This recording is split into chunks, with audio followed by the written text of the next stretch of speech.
Welcome to Klondike Gold Rush National Historical Park, home to the famous Chilkoot Trail. My name is Erica Francis, and I'll be introducing you to some of the common risks of hiking the trail.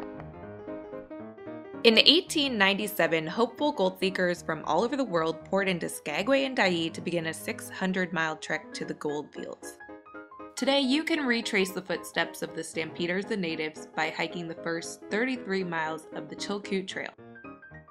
Hiking the Chilkoot can be highly rewarding.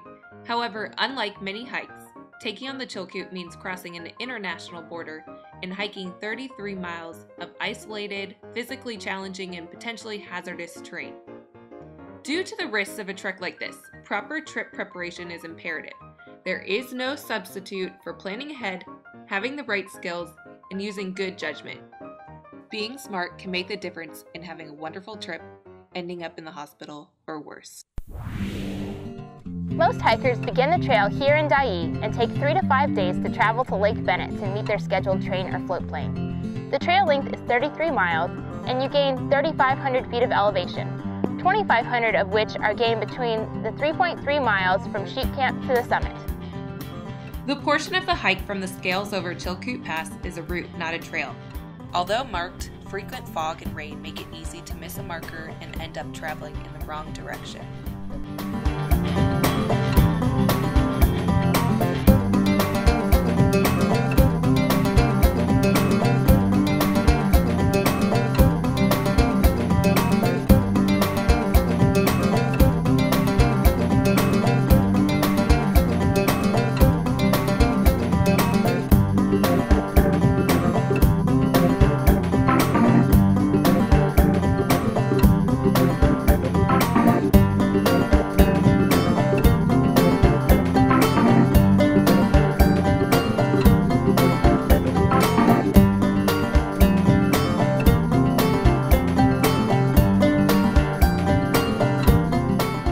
The Chilkoot is not a novice trail and should only be attempted by persons who are physically fit and experienced in hiking and backpacking.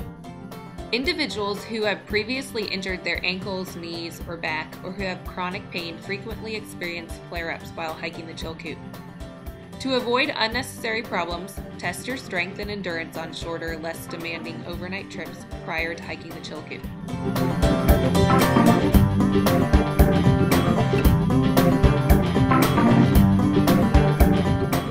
Many people underestimate the challenges that you might face on the Chilkoot Trail.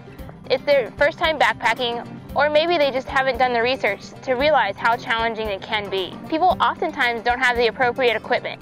They wear jeans and t-shirts and think it's going to be okay.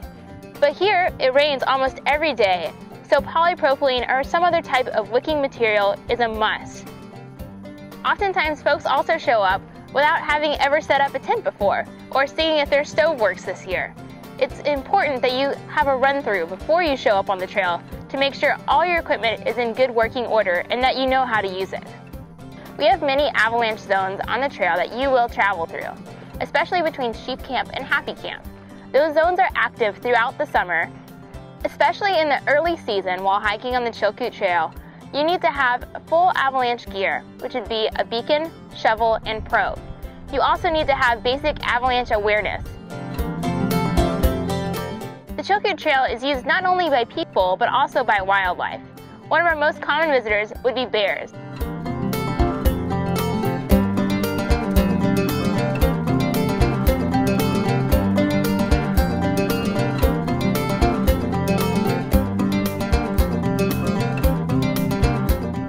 We have both black bears and brown bears here on the Chilkoot Trail. It's very important that you travel bear aware when you're traveling on the Chilkoot Trail.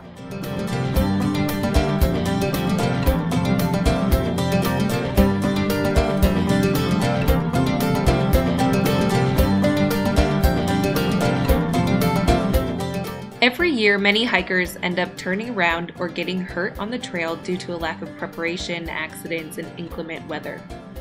These unexpected events can happen to anyone, even the most experienced. As you decide whether you're ready to hike the Chilkoot, make sure you're prepared to handle any emergency that arises.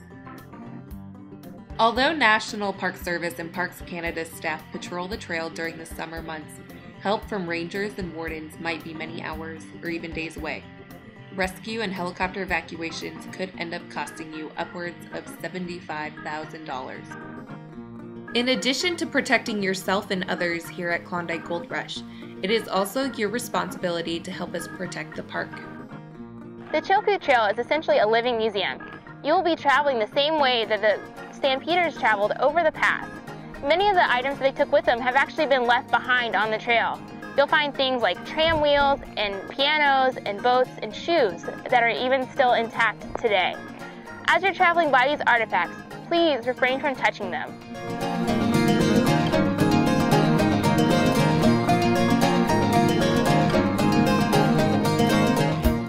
Visit the park's website to get more information on planning your trip in current conditions